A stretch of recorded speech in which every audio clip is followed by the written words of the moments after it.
they hadn't been paying that they should be paying. So if you hear any feedback from that, they have always been required to pay, but we've been having issues identifying them. But now we've got facial recognition. They've got some software that goes out there and finds them. I don't have to have Brandon try to look at the picture of the house on the Airbnb listing to see where in Borger it is, since they don't give addresses. So we do have that, but we're finally to the point. Airbnb's generated almost $500,000 in revenue last year. So that's about $40,000 in hotel occupancy tax that should have been paid. We had about $6,000 of that paid. So we are starting to increase a little bit on that. Keep in mind that hotels do have to pay that, so that's kind of an unfair advantage. So, we want to make sure that everybody's on the same advantage. We're not trying to discourage the short-term rentals, but, they are under the same regulations as a hotel, so we kind of need to have the same level playing field. So that has gone out in case you hear anything on that. Other than that, like I said, really financially, we're looking pretty good. As we go through our departments, we'll start a little bit with finance there. We did find out last month our 2024 Comprehensive Annual Financial Report did receive the GFOA's distinguished, or it's not the Certificate of Achievement in Financial Reporting. It's the Distinguished Budget Presentation. I never can remember which one's what. We've had the Distinguished Budget Presentation now for 8 years, so this is our first year to actually have our audit recognized with that award. So that is GFOA's highest financial reporting award. So that is always good to have that kind of third-party reaffirmation that, we are trying to be transparent and that our numbers are accurate. We are getting ready. The second meeting of March, the audit is on track to be presented for 2025 at that point. Of course, finance team's done a lot of work dealing with the auditor, getting that ready and helping us achieve that award. I know that that's a big win for them and they're excited about that. And we should be able to maintain that going forward. So we're excited about that. We're waiting to hear back on our public financial report, the annual report. If it receives the recognition award for the PAFR, then we will have all three and we'll be a trilogy award winner. And there aren't very many cities that are recognized with all three of them. So we're happy about that potential. HR has been pretty busy here lately with hires. We've actually hired 12 more. We've in the process of hiring 12 people right now, and 2 more are in the stages. That's, of course, a good chunk of that is with the EMS expansion. But we are bringing on 2 previously certified police officers in the police department, plus we've got the one that just started the academy, so we're making some pretty good progress there. Fire department's got some postings opening. We've offered for Winston's replacement, so probably maybe at the next council meeting or the next afternoon meeting, we'll introduce you to Keith when he gets here. So we do have Winston's replacement figured out so that he can go enjoy his retirement, sports watching, whatever, grandkid watching, whatever he's got planned, which is more important than spending time with all of us. Of course, we have our HR specialist, Raven's been doing really good. Of course, she's about to be out on parental leave. So actually, she is still here today, but I think she was wishing she was already out. But I think, anybody that's a mother out there, I don't think the baby ever comes on your time frame, and probably never as soon as you want it. But we're working through all of that. So in plan development, Shelby and John both attended the TDM debris management course that we hosted here in town. We actually had about 13 people come to that as we work on, increasing our knowledge on all of that. Johnny, our code enforcement officer, attended an OSHA 30 safety regulations course. We also got 723 Platte demolished, so that demolition is finished, so we'll be ready to move on to another one here pretty soon. John Montoya also got his continuing education for his plumbing inspector's license, and Bradley and John went to the TPI at the Texas Panhandle Inspectors Association meeting and for some continuing education. If you haven't noticed them out there, the right-of-way crews have been out spraying pre-emergent along the state sidewalks, so we're going to try to keep up with that a little bit, so maybe we can keep the weeds from popping up as much as they have in the past. Last year we weren't for sure when they were going to get finished, so we didn't really have everything in place last year because they were still working on some of it. So this year will be our first real kind of year with that. So hopefully we can stay up with that and keep them a little cleaner. I believe early on, I told the council I figured we were going to be stuck with probably the maintenance of those. But we are doing that. And then Shelby and also Deidre have started the Certified Public Manager program. in this next cohort, so we're excited for them to get some more education with that. At the PD, the animal control officers have been busy with their continuing training as well. They've gone through heat stroke assessment, biohazard, and search and rescue training for animals. And they're getting ready. You should have seen some of that, but they're getting out, getting ready for their microchip in the county event. So we're doing a microchipping and vaccine event countywide. They'll be in both Borger, Fritch, and Stinnett during that day. So there'll be some more information coming out with that. And they've come up with a fancy name that they want me to say because they know that I don't say it, but I'm going to refuse to say it because I'm not going to give in to that. What was that? So is it paw-tection or something like that? So it's like the potty. So it's a paw-tection event for your animals. So at the PD, we did have a retirement party for Kathy Phillips and her husband Craig, who had been a part-time evidence tech for a long time. So they've retired after a well-deserved career. Our newest recruit has started the academy, and we've had pretty positive feedback from the academy on that, so we're excited for him. We have also posted for the next recruit position for the next academy. If you remember, they're doing that academy twice a year now, so we have an opportunity to send them twice a year. With the recruit that's currently in the academy and the two new hires that we're working through, I think we're probably just one. Did we decide we're one short at the end of that? So we're definitely making some headway there. We have not had a voluntary departure. We just had one this year and no last year, so we're finally getting to where we're on the positive side of that trend. So I do credit the recruit program with that as we, train and invest in local people to be the local police force, that is definitely paying off in the police department. We are still working through that in the fire department. I think last month we talked about Daniel Gunther, who had finished all of his training, who had come over from solid waste and streets and promoted his way up. So he's now at the fire department. So we're starting to see some good progress with that at the fire department too, but the PD recruit program is about 3 years ahead of the fire department. So those are definitely investments that I think are paying off in our training and stability. They also had mental health training and help with snack pack for kids. So in the fire department, firefighter Brandon Sells has completed firefighter officer 1 and is now an intermediate and has got his intermediate certificate for his firefighter license, which is good. We taught the Crutch Ranch CPR and first aid. We did officially take over EMS service for Stinnett. So we have already hired 2, have 1 in pre-boarding, and they're interviewing 3 more this week. So that would be pretty much all 6 of the 6 positions. So I think we'll have all of that filled probably in the next 2 weeks. We've had pretty good interest in those applications, so that's been good. We're still waiting on the final delivery date of that next ambulance that was supposed to be in March, but we've got an item on the agenda we'll talk about to kind of address some of that too, but we are at least making progress with that. In mitigation, we did complete the 7 Mile burn again on the south side of town just in time for our lovely weather that we're experiencing today. Hopefully we won't need it like we did last time, but we did get that done. And our mitigation program has been selected by the National Wildfire Mitigation Awards for the 2026 National Wildfire Mitigation Hero Award. So that is actually the highest mitigation award in the country for mitigation efforts. So that's. Did I read that it's been out since 2014, but we're the first one that's received it? The awards program, there's a series of awards, but they've never recognized the Hero Award. So the Wildfire Mitigation Hero, like Champion Award, this is the first year for that, and we are the first. So we won the Super Bowl. Pretty much. Okay.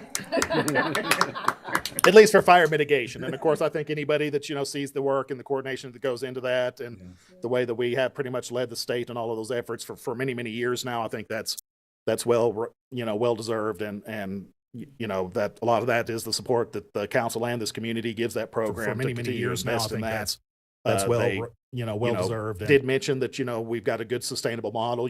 Most of that cost is offset with us conducting the burns for our industrial partners or providing some of that to the state assistance. So, they consider that sustainable. And then we do have the actual proof that it works because the 2024 wildfire did stop at that mitigation burn. So that's a pretty big deal. We'll start having some more publication outreach on that, as it gets closer and they officially release the press conference or the press release on that. So, we're being, Would it be too much to explain? I know that 7 Mile burn, but I mean, is there other places that yeah, so there are 28 burn modules that the city's identified around the community that we reduce fuels in. That 7 Mile burn is one of them. We also do out by Galahad, back behind in that area. We do, and that's why you see the area there by the dome and the cloverleaf, and that ditch gets cleaned out. We do a lot of work out in the nature trail area, which is one of the burn modules. We do stuff back behind Rock Creek and in through there. We do some stuff up in the drainage ditch up off of Froma and south of Carolina. 4-6s too, right? Yeah, we help the 4-6. We help, outside of what we do for our community, but that 7 Mile burn, well, I think the question is not our only spot where we work. There is Yeah. other things around the city. And I think I'm pretty sure if you go to the mitigation page of our website, we've got a map with all of that on there.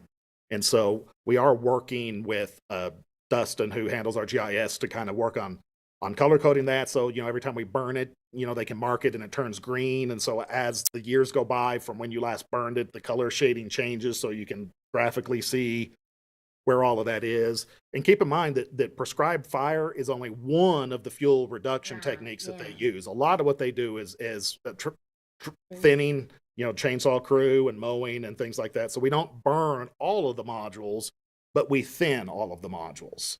And there again, I think that's part of what that recognition is showing is, we do use an all hazard approach. There's a lot of education in that, helping educate the residents on how to prepare their property and keep it fire-wise as well. And it does go into our, fire-wise standing. We are still the only full city in the nation to be fire-wise certified. And actually, they won't even certify any full cities anymore because it's just too hard to do that. And most cities can't do enough to get their whole city. So we still have that distinction too. So definitely leading the way in fire mitigation. In public works, we mentioned we have hired Winston's replacement, or have offered the job. Well, he's accepted, so he's just in the hiring process. He's just not working yet. Hiring an equipment operator for the street department. We had a employee leave to take a job at Crimwell, he was a mechanic and they were hiring a pump mechanic, so that's probably actually a better fit. And so we're happy for him. And then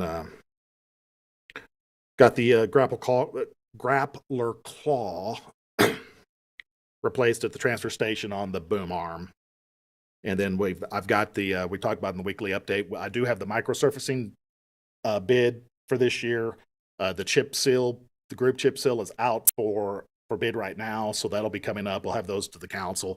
It's going to end up being probably close to $700,000 of maintenance projects. And we talked about amending the budget. We have about $450,000, give or take, budgeted this year. We have a fund balance of about $740,000. So we've talked about this. We're going to come in amend the budget so we can get a little more done this year and do about $700,000 of street maintenance. That's compared to about the $300,000 that we did last year. So it'll be about double the scope of what we did last year. So we do have a lot of that stuff working, and we'll get that ready for this summer. About like always, it'll be probably chip seal in September and microsurfacing late September or October, depending on how all that falls out. The chip seal, I know we haven't had a lot of inclement weather to test that, but how's it going? The microsurface is what we were worried about with the cold weather, but it's held up so far pretty good. I mean, if you've been over Wilson or Roosevelt, it still looks pretty good. It's Roosevelt is a pretty good example of what what microsurfacing does. You can start seeing some of it's not cracked, but you can see kind of where the cracks were, because it does, mold to what was the underlying condition. But when you drive over it, it's still smooth. And so it's sealed and it's surface and it's smooth. What we will likely do with the areas that we microsurface is we'll go back and you can do like a fog seal over that microsurface then that kind of keeps it a little moist and pliable, which will extend the microsurfacing, and that's even cheaper than chip sealing. So microsurfacing is more expensive than chip sealing, but you can use a cheaper application on top of the microsurfacing to extend the microsurfacing between when you need a microsurface. I still think we're generally going to save microsurfacing for high traffic, high visibility areas, because it's not quite twice as much as chip sealing, but it's 60% more. Maintenance people are pretty happy with what's going on so far. Of course, what we were worried about was the cold, and we haven't been that cold this year. I mean, we had one cold snap and it held up pretty good. But next year we're slating on microsurfacing 6th Street from the railroad tracks to McGee, Main Street from 3rd to 10th, College from Wilson to Roosevelt, and then Lakeview where we've done some drainage improvements. So we're going to chip seal and then microsurface Lakeview because that's the drainage path that all that water off of Broadmoor and Loma Linda goes down Lakeview into the pond there before it overflows and goes into the creek. So that we need the smoother surface will prevent the water from dragging all the rock with it. So we do have a lot of that coming up, and that's going pretty well. In emergency management, of course, they're busy right now dealing with all of this. The county judge did issue a disaster declaration for the fire weather today, just in case we needed additional resources. We do have a lot of extra resources in town right now. TDAM has a 17-unit mixed super, I think they said they call it a super task force. So there's an AM bus and a big ambulance bus up at the airport with a lot of other ambulances. And then TIFMAS has 2 strike teams up there as well. So I think there's about 30 units of differing capabilities up at the airport. And as you've seen over the last little bit of fire weather, we do have that single engine air tanker that's been stationed up at the airport this year too. So we're, I would say, as prepared as anybody can be prepared. So we have most of the city, we have lost a little bit of power, with the public safety power shut-offs, but most of it is in town. I think for us, the big thing to keep in mind, I know that if you have lost power, that might be a little bit of an annoyance, but our biggest thing is that's de-energized a lot of the older oil field around us, which is going to eliminate a lot of potential ignition starts. So I do think that is needed regardless of what might be impacted. I know it's. I just want to ask, is this, I know they have the new mitigation plan. Was that part of it? I mean, because I don't remember having all that until around the fire, after. It's definitely progressed since 2024. Okay. But we've been working with them. I thought I remembered that they were sending stuff out at first, but I couldn't. Jason Whistler's been in direct contact with them over the last several years. So we've been trying to refine their maps of where the challenging terrain and high fire loads are. When the first public safety shutoffs kind of came out right after 2024, they were using a bigger, wider brush per se because, they weren't for sure where the hazards were. And so over the last 2 years, we've been working with them to fine tune where the hazardous areas are. They know the condition of their lines. We know a little bit more about terrain and fuel load. And so we provide that information back and forth to try to be able to pinpoint more accurately where those dangers are so that they're shutting off more what is high risk and not what is not high risk. And so that's like when you look at the city, an incorporated city that's dense with a lot of buildup is a lot less risk, even if the lines aren't as maintained as well. The likelihood of a fire spreading is unlikely. The eastern part of town where, like right now, I think the area east of Florida and north of 3rd is de-energized, but that part of town is fed from the Spring Creek substation, and it goes through all of that ravine area all the way into the east part of town. So there are terrain challenges if a fire were to start there. And that's also the way the wind blows. If a fire starts in those ravines, ends up in the Canadian River, and that's when the fires normally get there. They don't stop till they get to Roberts County or Hemphill County. And so they just go. So they are taking into consideration where the lines are, what the terrain is like, and what the fuel load is. It's not just a blanket cut everything off. So there's a lot of goes into that, and we have provided information.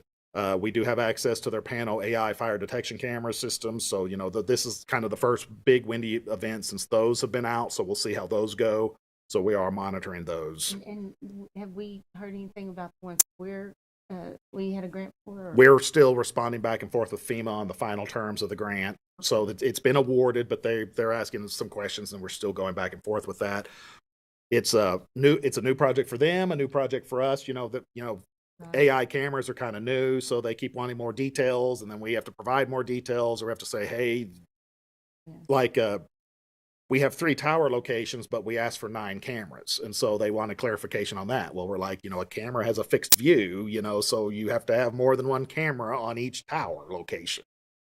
And so those are where they'll I mean, we control where. Right, those will be our cameras, and we'll get to dictate what they look at, to where Excel's cameras are based on their needs, Yeah. which overlap some of ours. Yeah, But and they're able to look at them down the stairs.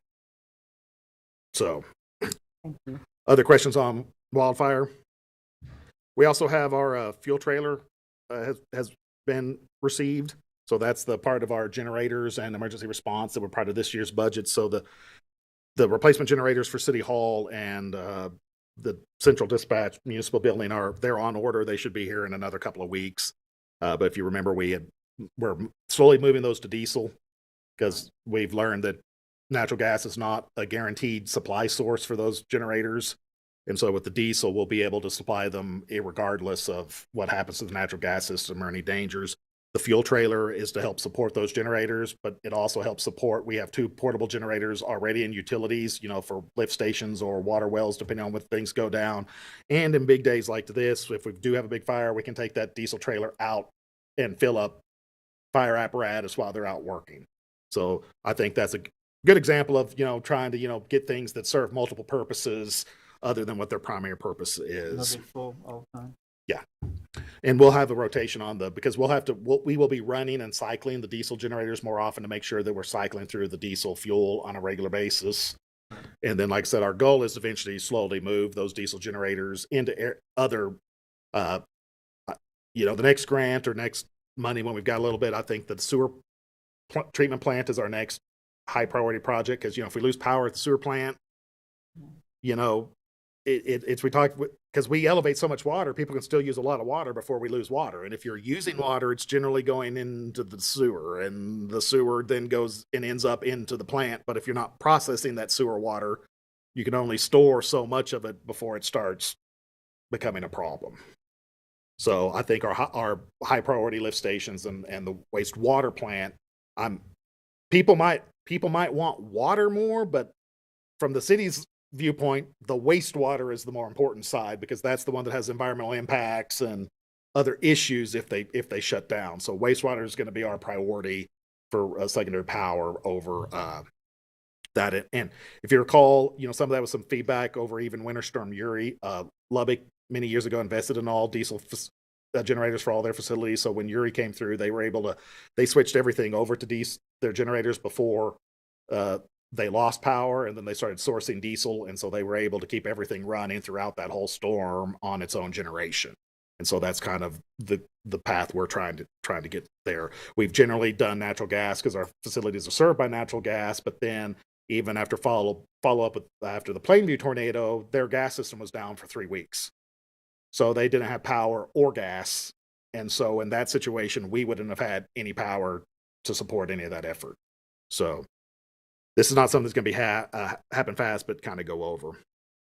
We have working on finalizing a lease agreement with the Texas Forest Service for use of office space down in the basement as they're trying to move their operations here and out at the airport. So that'll probably come before the council on the next meeting. It's a no cost, just letting them use the office until they get facilities built at the airport. I think their goal is to eventually finish out some offices in the hangar that the county is leasing them out there for their operations.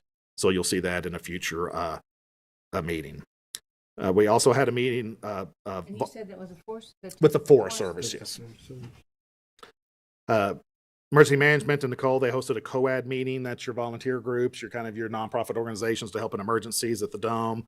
So about 3 people show up with that as we're trying to kind of formalize some of our rules with those. Going back to those generators, the other things we've started to talk about doing is like working with churches. And so I think in the next budget year, I think we're going to request a trailer mounted generator because then we can then have a standard connection specification.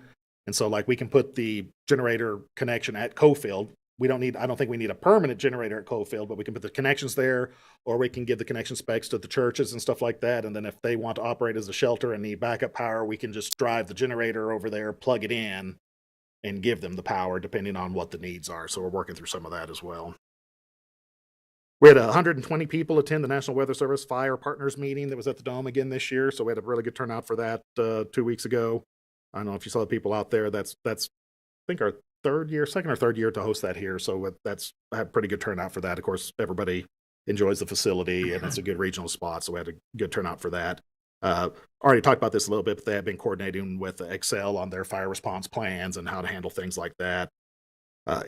In IT, we did have a computer hacked at the wastewater plant. It wasn't connected to anything. It was just a user computer, but it freaked them out pretty good when the mouse started moving on its own. But it wasn't on network and wasn't connected to any of the programs, so it wasn't that big deal. And then in dispatch, we're also working on updating and changing procedures on the CAD maps for both the Stinnett EMS changes, and the Skillytown Fire Department is responding to some newer areas up in northern Hutchinson County, so we're working through that. As far as downtown goes, they're starting to meet with the Historical Commission every 2 weeks now, as we kind of fine tune those final things and get ready to be fully planned in that. We have started planning a little bit. I put that in the last council meeting update. Sometime in May, the Texas Historical Commission and the First Lady of Texas are going to be in Borger to officially recognize us for our Main Street designation. So that'll be an exciting event. So keep that in mind. We'll have some cool things and some free snacks and probably some Centennial swag to give out for that community event. So that's a new one that's coming up. They also hosted their first seat at the table.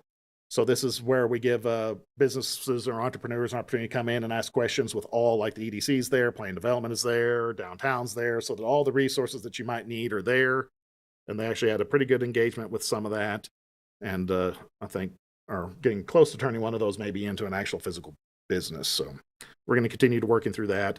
I've also been helping with the business boot camp that's about to start with the chamber program. So that's kind of a joint venture between the chamber, the city, and the EDC, trying to get those businesses some education so that they can be successful. So EDC is going to sponsor $25,000 of that. So 5 of the attendees will be able to receive a $5,000 incentive at the end of it for to invest in their business for completing the program. So we've seen a lot of that. I think a lot of businesses that have kind of struggled in the downtown area might not have been set up for success to begin with. And, a lot of people think being an entrepreneur is easy. It is not. And there's a lot more to it. So we're trying to get as much of that information out there and close as many of those gaps as we can early on to help grow businesses. And kind of like we do with the recruit program for the police department, the fire department, we're kind of putting the same thing, trying to put the same thing in place for businesses to where we recruit and grow our own. Yeah. And so we're working with that. I did give Nicole my final, I think what are going to be my final feedbacks on our tiers grant. So we're finally getting really close to that. I know that's taken some time, but like I've kind of reminded Nicole, those things, it's better for us to take time and think through all the possible issues early before you put it out versus dealing with it at the back end. So that's going pretty good. We've also started prepping for all of our summer events. I've seen a bunch of POs for all the bounce houses and things like that for our second Saturdays downtown. So it's still kind of winter right now, but we're gearing up for all of that stuff. So that's pretty good. They also did meet with the banks and had some good talks with all the banks and the lenders to kind of understand what their needs are for both housing and businesses. And so they've got some good feedback and some good information to help as they meet with other businesses and people interesting. So they're, again, kind of trying to bridge the gaps and get the information that we need to be the bridge. Mm-hmm. In public engagement, other than a small little scrimmage or scuffle that turned out to be a little bit more than what social media might have blown it up into, Mom Prom went pretty well. Snafu, it was, like I said, it was much more minor than I think what social media kind of. Some good memes on that, though. Oh, there's some good ones. Nobody was arrested.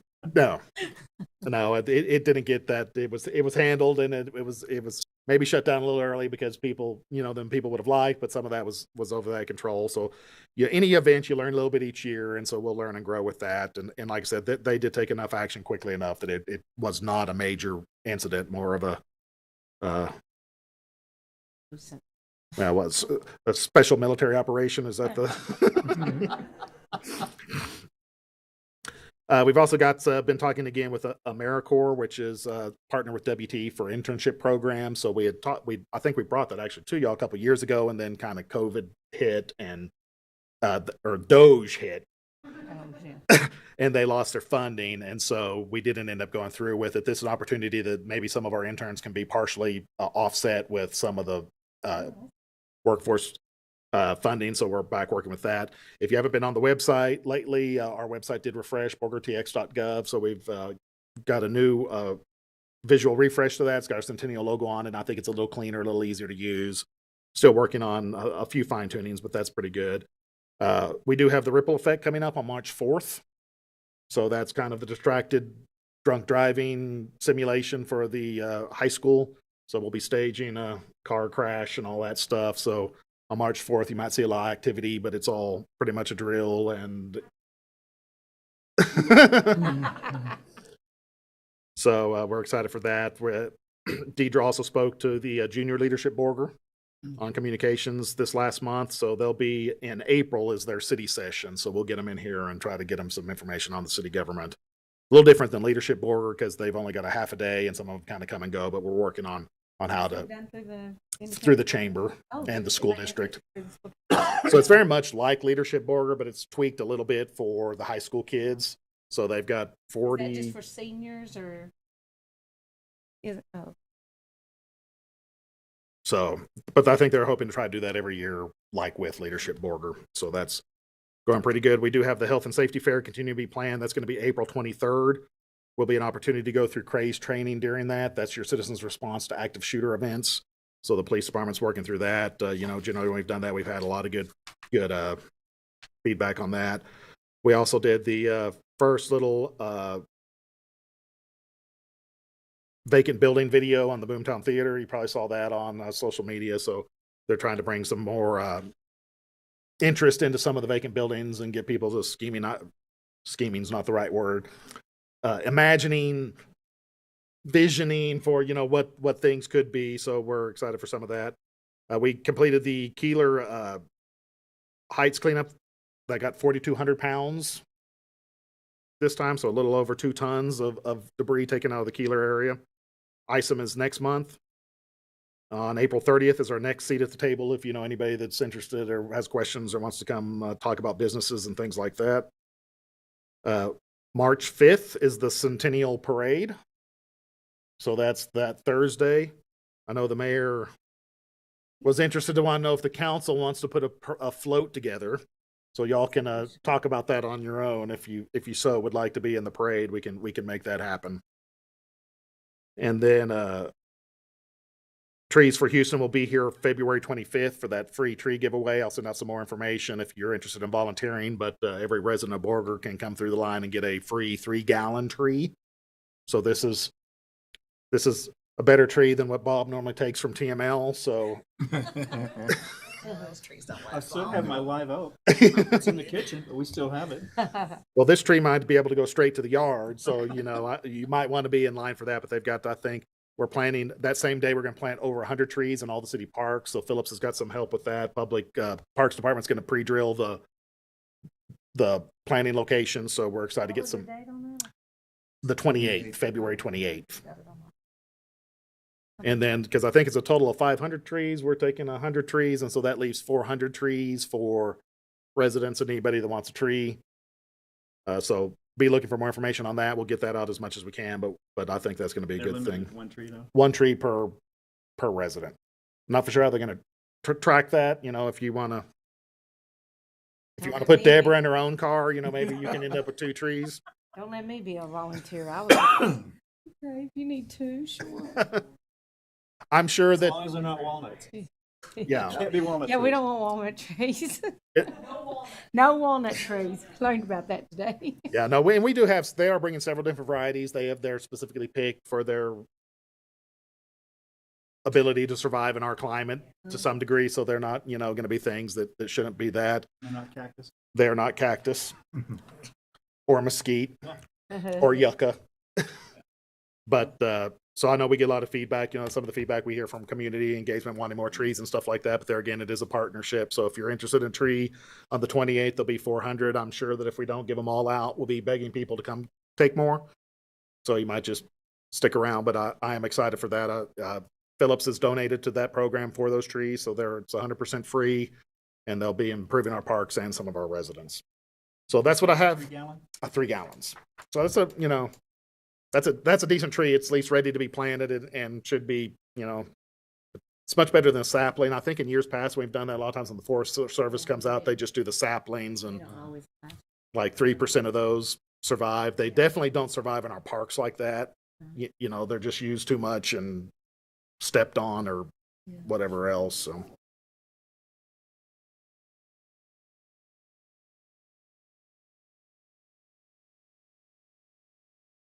yeah, so 3 to 5 given away and 35 gallons in the park. So they're, you know, these are real trees, not. So that's what I have for last month. If anybody has any questions. Thank you, Mr. Mhm. Stradlin. At this time, we will handle the consent items 6 through 9. If anyone has any questions or comments, and if not, then I'll entertain a motion. I'll make a motion, consent items 6 through 9 be approved. Second. And all in favor? And they pass. And item to be considered, item 10, consider and take appropriate action on resolution R-005-26, approving the municipal maintenance agreement between the city of Borger and the Texas Department of Transportation. Mr. Stradlin. So I'll put both copies in there. TxDOT's supposed to update their municipal maintenance agreements every 10 years. The last one we had was from 1964. So. That was when Ed Lewis was the mayor. So it's been a little ways over. They had started doing this about a year and a half ago. We waited since we had the 10th Street project going on, and that was, you know, we've agreed to, you know, change some of the responsibilities, you know, for their $1 million contribution and that. So we got some of the, so 10th Street's coming off of the state highway system, and so is North Main, if you remember that. So this agreement, that's really the only change to this agreement. There's some additional wording to clarify the contract. It doesn't really change much. I mean, like, it's requiring anything that we want to put in the right of way, we've got to get approval from TxDOT. That's always been the case. It just wasn't in the contract. You know, so there isn't anything that's really changed. The one thing that I kind of called out is it looks like signs on adjoining streets are our responsibility, to where those have been TxDOT's responsibility. But they said that wasn't going to be a big deal. If we needed a new stop sign, they'd come put it up. They're still, I think, planning on doing that, but they've changed that wording. That's not a big thing on us. What we're talking about here is like maybe like where Antelope Road comes out into 136. You know, there's that stop sign. Technically, that's the state's responsibility now. In the future, that might be ours. It is our street. So I don't think it's a big deal either way. That's, you know, those don't get replaced that much. That's the only substantial change in who's responsible for what in the contract. That's the change that they're making all the way across the street, all the way across the state. So that's not unique to us. But like I said, in our meeting, they said that they would continue to take care of those if we called them and let them know. So I think the only benefit there is they buy so many stop signs statewide, they probably get a stop sign a little cheaper than what we get. But. Now we'll still maintain the maintenance on 10th Street.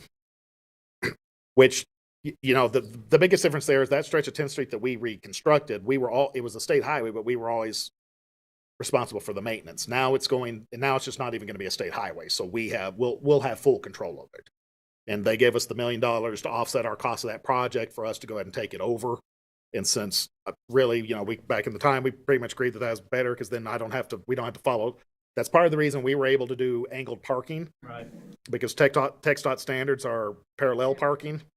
So it might be a little more expense over time for us to maintain those roads, but I think it was worth it to get some of, you know, I'm not for sure that we would have reconstructed it if we would have had to have done parallel parking, or you might have had to get a different city manager, because if I'd put parallel parking out there, I'm pretty sure I would have been hanging from one of those stoplights. Yeah. So, but statistics show that parallel parking is safer. And so that's why TxDOT does that. But they allowed us to put in the angled parking knowing that it was going to come off the state highway system. And so TxDOT doesn't like impeded traffic.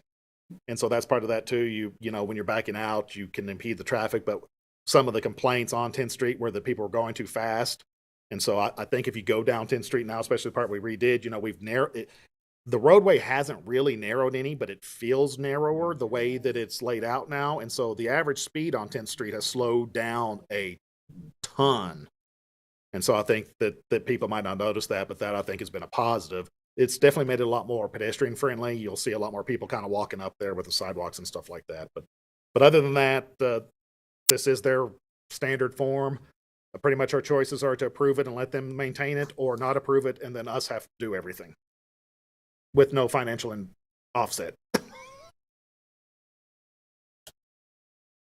Then, if there's no questions or comments, then I'll entertain a motion. I move to approve Resolution R-005-26, authorizing the execution of the 2026 municipal maintenance agreements between the City of Borger and the Texas Department of Transportation. Second. And all in favor? And it passes. And item 11, consider and take appropriate action on Resolution R-006-25, authorizing the submission of a Texas Community Development Block Grant Program application to the Texas Department of Agriculture for the Downtown Revitalization Program.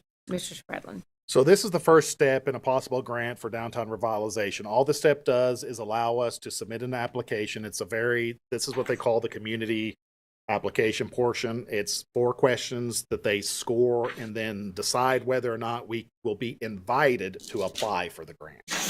So we don't have a lot of details yet, because before we can hire the engineer and plan out a project scope, we have to put this in to decide to see if we can be invited to apply. So it is a $1 million grant. So this is very similar to the grant that we got that built the parking lot behind Hip Shots, and the grant that we got that tore down the building where the park is there and redid the sidewalks and put in the pedestrian lighting in the 700 block. So both of those grants were $350,000 grants. This is a $1 million grant. The one thing new this time is, since we now are officially a Main Street city, we will be applying for the Main Street Set Aside program. So they set aside some of that money every year only for Main Street cities. So now, instead of competing with any city in the state of Texas, we're only competing against non-entitlement Main Street cities. And so non-entitlement are those less than 100,000 people. And so I think are about 63 of those in the Main Street program. They're less than 100,000. So we've got a 1 in 63 chance. 2 of the scoring criteria are median household income and your poverty index, which generally, because we talk about this a lot, a lot of our higher paying wages don't live in Borger and travel. So we are generally score pretty high in those areas. So I'm thinking that we have a decent shot of being able to apply for this. Once that happens, we'll start talking about what the scope of that project looks like. This will probably be used for streetscape improvements and pedestrian lighting. We will go through some public engagement. It might move the debate on whether we realign or keep the serpentine. So, we'll get some community engagement before we do that. I do think what we'll be looking at is we can probably improve lighting and the streetscaping in the existing serpentine for all 3 blocks for the $1 million, to where if you realign it, you're going to get 1 block for $1 million. So that might be something to consider too. So I will say that after seeing the pedestrian lights in the 700 block, how much of a difference that made, it would definitely be nice to get those coming. It is only we get points for how the match that we commit to the program. Minimum match is 3%, maximum match is 5%. 5% of $1 million is $50,000. This resolution is built around contributing the maximum amount so that we can get the maximum points for that point. $50,000 is not a whole lot for a match on $1 million. So, like I said, there's no guarantee with this, but this is the first step. We'll have a lot more other steps and a lot more engagement if we actually get invited to submit a detailed application. We don't do anything architecturally until you qualify. Right. Okay. So like what I talked about with streetscapes, those are just ideas. We will have to procure an engineer, and then we'll have to come up with a project scope. The one thing with being in the Main Street City Set Aside program, we will have to coordinate whatever those are with the Texas Historical Commission, which I think we're all wanting. And so we'll hit some of their things. It's likely going to include, if we do the newer sidewalks and replace the brick with maybe the split block like we have in the new park and out around the dome. You know, there are a lot of things we can do to, you know, with that, and seating and trash cans and amenities and things like that. So, but that'll all be part of the next process, because the application, we'll know by May whether or not we're going to be invited to apply, and then we've got like a year's worth of activities to fill in for that. So this will be a probably 2027, 2028 project. Was the 350, I can't really remember what the match was. Was it 5% as well, or? It was 25%. I thought it was a lot more than that. I was wondering. I think part of that is because we are in the Main Street Set Aside program. So it was a $75,000 match is what we put on those other two grants both. So we did 150 between those two grants. Actually, the parking lot was a little more than that, because the total parking lot, the project was bigger than $350,000. It was like our match on top of that took it to 425, and the total project was like 450. Other questions? Yeah, I got one.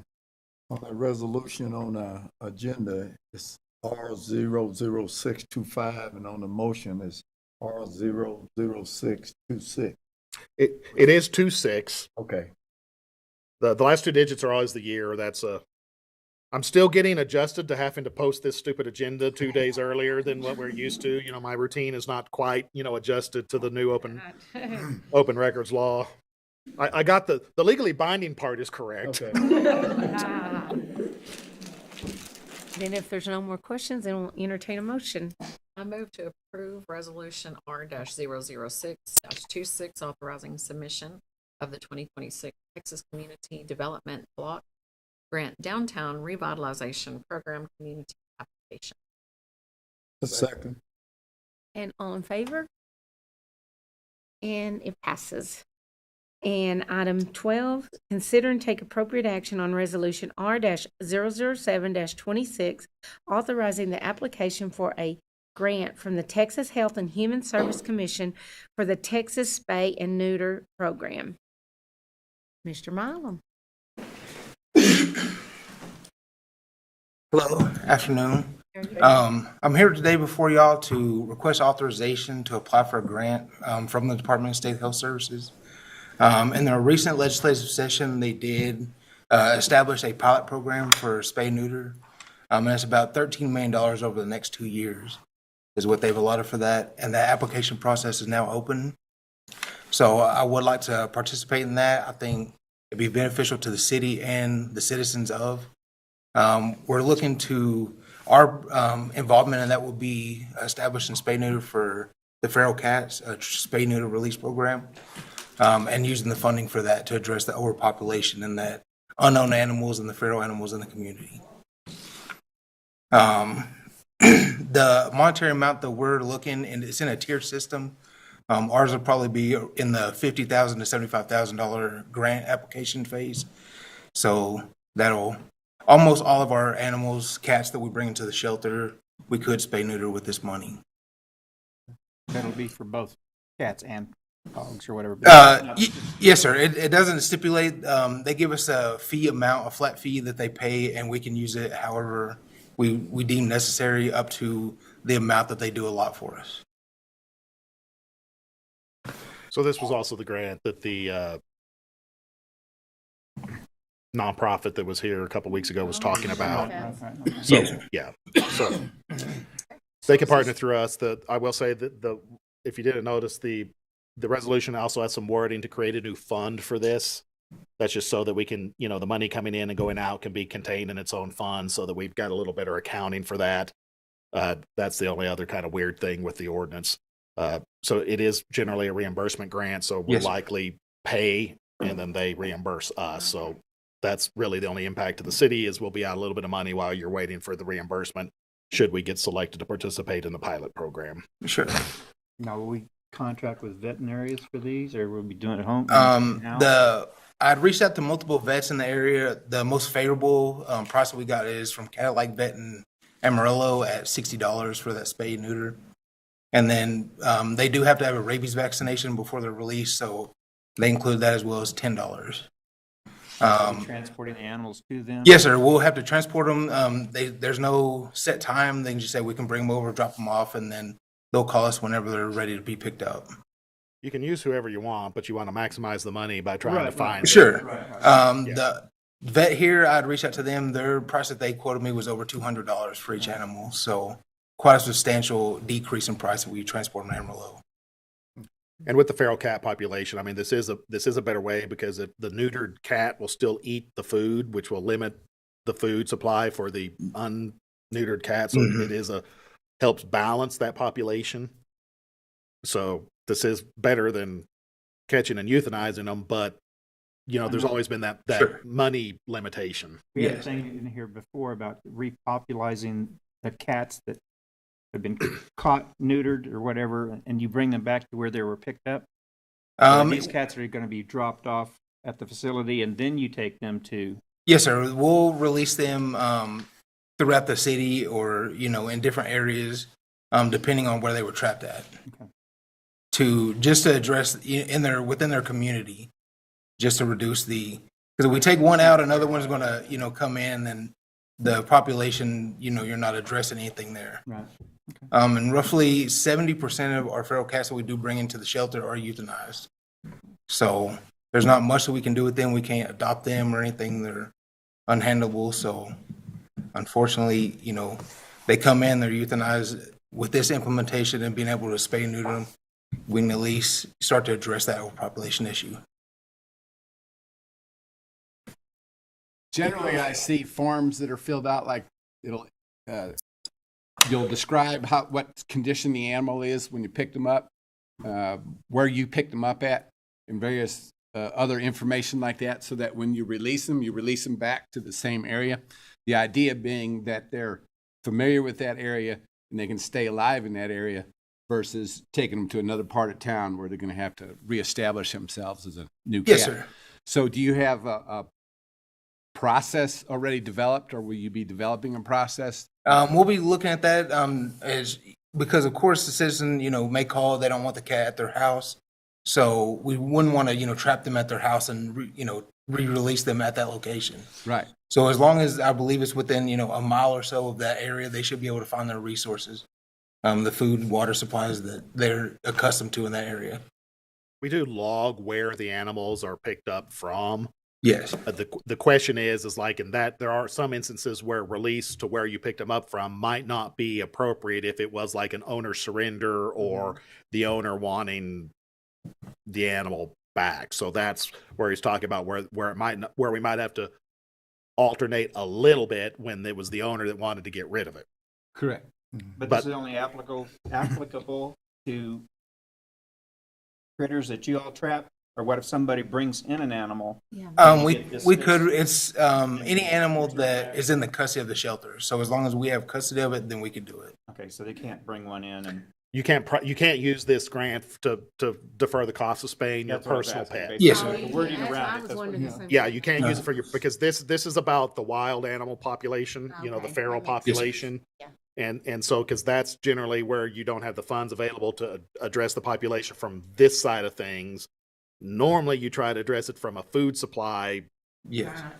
which is trying to keep sure all the dumpster lids are closed, and it's almost impossible to completely In like the ordinance that we passed. right. Yes, sir. And so this way, it allows the population to naturally handle itself by removing their ability to procreate. Yes. And so if we trap and euthanize a cat, there's still a kitten out there somewhere that's going to take that cat's place.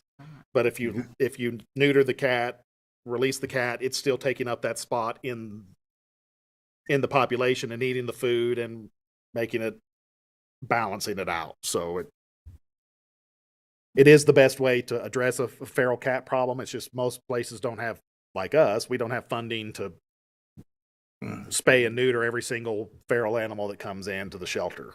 And so this was, did I understand it's $50,000? Yes, ma'am. That's the state has set it aside in tiers. The lowest tier is tier 1, and it's at 50,000. Okay. And then we would have to meet a minimum of 166 spay neuters to qualify for that. Okay. And so we have to be selected still too. I mean, I think likely we probably will be, but So can you do rabies vaccinations as well, like locally, have the ability, or do you have to have a vet do that? The rabies vaccine can only be given by a vet. These, when the vet does spay these, they're required to have a rabies vaccine before they can release them to the owner or to us in this situation. So they will have that rabies vaccination.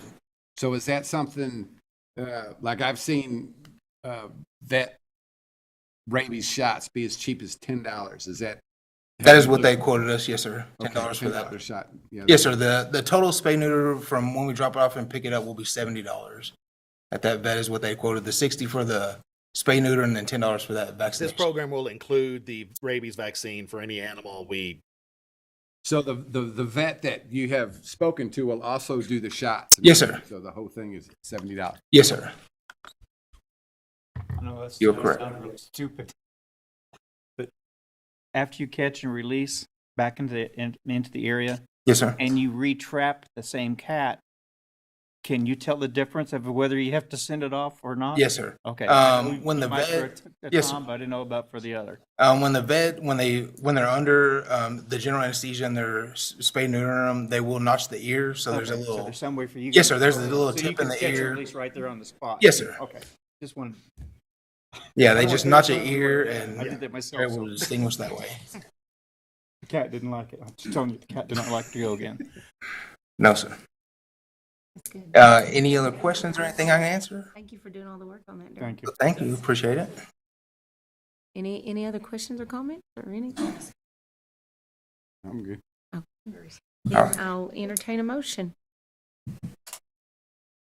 I move to approve resolution R-007-26, authorizing submission of the Texas Department of State Health Service spray and neuter program application and authorize the city manager to execute all necessary documents. Second? And all in favor? And it passes. Thank you. So much. Thank you. And then item 13, consider and take appropriate action on an interlocal ambulance lease agreement between the city of Borger and the city of Stenay. Mr. Spradlin. So, if you remember when we approved the EMS service agreement, we kind of talked about that it had some wording in there that we could, switch equipment and get credit for equipment, stuff like that. At the same time, we kind of talked about using their ambulance. Their ambulance is significantly different than it's a type 3. We've been generally using type 1s. It's in decent shape. And so they had asked whether we wanted to buy it. There's a process in transferring vehicles, because it's a titled vehicle. And since it is so different than ours, we didn't necessarily really want it for the long term because we've got enough that'll be exactly, we're trying to get everything the same. So all the equipment's the same. It's in the same place on every ambulance so that all the staff knows where it's at and can operate it better. But since we're doing pretty good recruiting and hiring some employees, we're looking at maybe trying to find a way to use that ambulance in the short term until ours come in so we can go ahead and have that extra. So Stinnett has agreed to lease it to us. The lease terms are $1,500 a month. To put that in perspective, when we've been borrowing the rack unit, the white one that you've kind of maybe seen in town when we've had to borrow one with ours being down for maintenance, that's $600 a week. So this one is $1,500 a month. We did get a clause in there that if we will take care of any repairs on it, but since they're going to retain ownership and their plan is to sell it when it's over, is we will credit that monthly amount with any, like if we put a windshield in it, we'll take the cost of the windshield out of it. If we have to put new tires on it, we'll take the cost of the tires off of that monthly amount because they will then get to recoup that cost when they sell it or transfer it or do whatever they're done with it. So it's a 3-month lease agreement with the option to extend it for another 3 months. So a total of 6 months is what we're looking at here. Like I said, $1,500 a month and then offsetting any parts we put on it. Other questions? If not, then I'll entertain a motion. I move to approve the interlocal ambulance lease agreement between the city of Borger and the city of Stinnett and authorize the mayor to execute the agreement. Second. All in favor? And it passes. And items 14, consider and take appropriate action to adjourn. I make a motion that we would adjourn. Second. And all in favor? And we are adjourned. Thank you all for coming. Appreciate it. Wasn't that much?